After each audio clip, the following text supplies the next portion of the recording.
បានស្គាល់អូនស្រីឈ្មោះចរណៃបបផាសួនថ្មីនាក្រំស្វាយរៀងអូនជានិស្សិតកំពុងនៅរៀនពេលបានជួបនាងអូនអៀននឹងបងអូនចរណៃស្រីថ្លៃសំរំ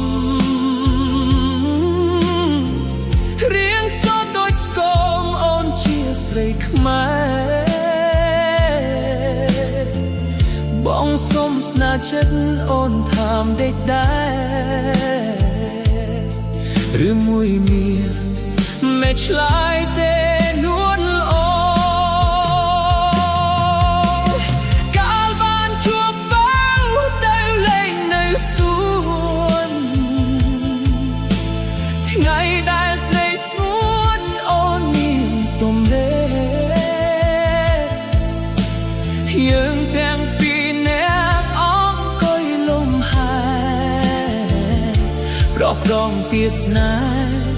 ក្រោមខែបំភ្លឺ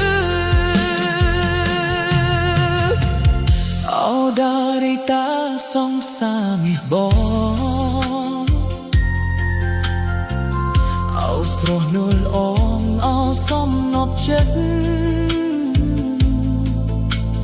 អូវិតព្រៃឆ្លាក់ធ្លាប់ធ្វើបនពេទ្យតាស្រស់វើមតា